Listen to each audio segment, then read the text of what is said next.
안녕하세요. 천안교회 윤학기 목사입니다. 오늘도 성결 가족 여러분들에게 좋으신 하나님의 은혜와 평강이 넘치시기를 축복합니다. 오늘은 열왕기하 14장 1절부터 16절까지 말씀을 중심으로 제거하지 아니하였으므로 라는 제목으로 하나님의 말씀을 묵상하려고 합니다.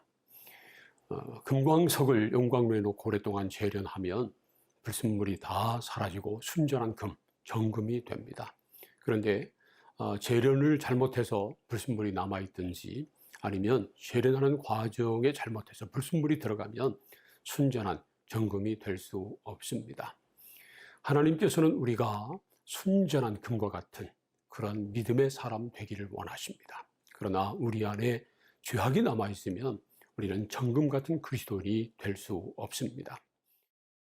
북이스라엘을 요아스 왕이 다스리고 있는 동안에 남유다는 아마시아 왕이 다스리고 있었습니다. 아마시아는 아버지 요아스를 따라서 정직하게 행하며 하나님을 섬겼습니다. 그러나 아버지가 한 것처럼 산당의 제사는 완전히 제거하지 못했습니다. 산당은 산 꼭대기에 있는 제사하는 장소였습니다. 이 산당에서는 하나님을 섬기고 하나님께 제사 드리기도 했지만 이방신을 섬기는 그런 장소이기도 했습니다. 산당에서 하나님을 섬기고 하나님께 제사한다면 그게 무슨 상관이 있느냐라고 생각할 수도 있습니다. 그런데 하나님께서는 신앙의 순수성, 제사의 거룩성을 지키기 위해서 예루살렘의 성전을 건축한 다음에는 예루살렘 외에 다른 곳에서는 하나님을 섬기지 못하도록 그렇게 금하셨습니다. 북이스라엘은 예루살렘에서 멀리 떨어져 있었기 때문에 혹 산당이 필요하다고 여길지도 몰랐습니다. 하지만 남유다는 예루살렘이 있었기 때문에 산당이 전혀 필요 없었습니다. 그럼에도 불구하고 아마시아는 이 산당을 제거하지 못한 것입니다. 그 정도는 괜찮겠지라고 생각했을지도 모르겠습니다. 그러나 이 아마시아 왕이 괜찮다고 여겼을 이 산당 제사 때문에 하나님의 심판을 받고 말았습니다. 아마시아는 에돔과 전쟁을 벌이고요. 그 전쟁에서 승리합니다. 그러자 그 여세를 몰아서 북이스라엘과 전쟁을 하게 됩니다. 하나님의 사람은 전쟁을 말렸고요. 그럼에도 불구하고 오히려 에돔의 우상을 섬기면서 전쟁을 벌였다가 대패하고 맙니다. 그래서 예루살렘 성벽은 무너지고요.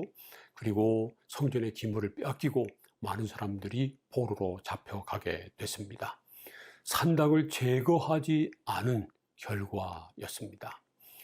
우리도 그러기 쉽습니다. 우리 마음속에 있는 죄악들, 우상들을 제거하지 않고 그대로 두면 그것 때문에 우리의 마음이 둔해지고 눈이 어두워져서 하나님을 보지 못하고 하나님의 음성을 듣지 못합니다. 그러다 결국은 고난을 자초하고 맙니다.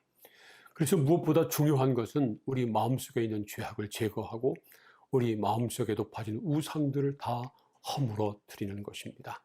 그럴 때 비로소 우리가 하나님 앞에 온전히 설 수 있고요. 하나님의 음성을 듣고 하나님의 뜻에 순종할 수 있는 것입니다.